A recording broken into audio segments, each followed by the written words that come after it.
La chronique de l'eau, une rubrique de Fréquence Terre, Philippe Bourri. Mettre la poésie au service de l'eau, c'est la démarche initiée par un collectif d'artistes belges qui ont décidé de mettre leur art au service de cette eau, si précieuse qu'il convient de célébrer.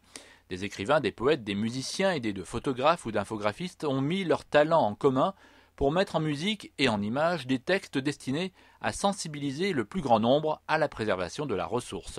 Muriel Vigneron est la coordinatrice de ce collectif. La première rencontre, elle a eu lieu il y a 10 ans avec Magda Higuerto qui, elle avait envie de mettre son art au service de l'eau en tant que peintre et poète. Et puis, moi, quelques années auparavant, dans le cadre d'un projet culturel, j'avais envie de mener aussi ce combat pour l'eau au quotidien. Dans le cadre de mon boulot en tant qu'animatrice et responsable de mouvement jeunesse à l'époque, on s'est rencontrés par hasard et puis de fil en aiguille, elle a continué à écrire, elle a continué à peindre. On a fait d'autres rencontres avec des musiciens et puis tout ça se met en musique. Mieux connaître l'eau, apprendre à la découvrir, à la protéger pour mieux la respecter et la rendre accessible à tous. Muriel Vigneron et ses amis posent un autre regard sur le monde à une époque où l'eau est au cœur des priorités de la planète, mais qui est aussi devenue un enjeu politique et économique. Avec ces contes musicaux, ils entendent prendre le temps d'aller à la rencontre de l'autre.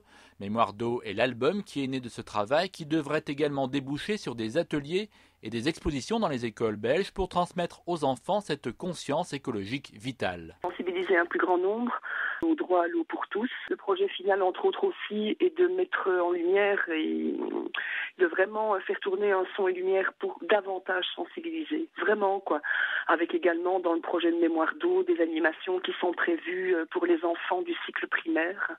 Sensibiliser, c'est vraiment ça, un maximum. Nous, on est là aujourd'hui, mais il y a nos enfants qui suivent derrière et ainsi de suite, L'eau est une priorité car il en va de notre survie, soulignent ces artistes qui nous proposent des petites vidéos venant illustrer ces contes aquatiques mis en musique. La douleur de l'eau est l'un de ces textes, une complainte de l'eau qui se meurt de ne pas être assez aimée des hommes, un conte écrit par Daisy Lewis. Aujourd'hui, je me recroqueville doucement, me retirant peu à peu de la surface de la terre. Je n'ai plus la force de combattre les déserts, le soleil ou les vents qui brûlent les hommes. Pourtant, je sais que je peux toujours les faire rêver. Mémoire d'eau est à découvrir sur le net, notamment sur la page MySpace Mémoire d'eau. Et d'autres liens sont à retrouver sur notre site www.fréquenceterre.com. Philippe Bourri, la chronique de l'eau, Fréquence Terre.